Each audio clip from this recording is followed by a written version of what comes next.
ரோட்ல ஒருத்தன் ஃபாஸ்டா கார்லயோ பைக்லயோ போனா அவனை கெட்ட கெட்ட வார்த்தையில திட்டுறதும் நம்ம தான். அவனே ஒரு ஆக்சிடென்ட்ல மாட்டிக்கிட்டா அவனை உடனே காப்பாத்துறதும் நம்ம தான். ஒருத்தன் உயிருக்கு போராடிட்டு இருக்க நிலைமையில இருக்கும்போது கண்டிப்பா பார்த்துட்டு சும்மா இருக்க முடியாது. யாராவது ஒருத்தர் போய் அவரை காப்பாத்த தான் செய்வாங்க. அந்த மாதிரியான சம்பவம் தான் இங்கேயும் நடக்குது. ஆனா இந்த சம்பவம் ஒரு மாசான சம்பவம்னே சொல்லலாம். என்னன்னா, ஒரு மலைப்பாதையில போயிட்டு இருந்த ஒரு கார் திடீர்னு விபத்துக்கு உள்ளாகி பக்கத்துல இருந்த பள்ளத்துல கவுந்துருச்சு.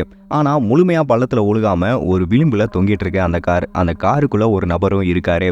ஆனா அவரை காப்பாத்துறதுக்கான வாய்ப்புகள் ரொம்பவே கம்மி தான். ஏன்னா விளிம்புல தொங்கிட்டு இருக்கிறதுனால அவரை காப்பாத்துறது ரொம்பவே கஷ்டம். இருந்தாலும் பக்கத்துல பார்த்துட்டு இருந்த சில பேர் என்ன பண்ணிருக்காங்கன்னா, ஒருத்தர் செயின் மாதிரி கையை கோர்த்து அவரை கீழே இறங்கி போய் காப்பாத்துறாங்க. ஆபத்தான இடத்துல இருக்காரு, நம்மளும் போய் காப்பாற்றும் போது நம்ம உயிருக்கு ஏதாவது ஆயிருமோ அப்படின்னு பயந்துட்டு ஓரமா ஒதுங்காம எப்படியாவது அவரை காப்பாற்றணும் அப்படின்னு சொல்லிட்டு அந்த ரிஸ்கான ஏரியாவிலையும் கூட ரொம்ப கஷ்டப்பட்டு அவரை காப்பாத்திருக்காங்க.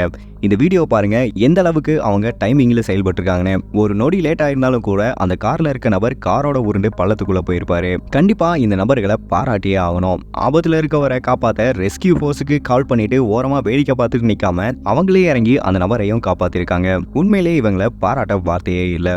இந்த சம்பவத்தை பத்தி நீங்க என்ன நினைக்கிறீங்கன்னு மறக்காம கீழே கமெண்ட் பண்ணுங்க.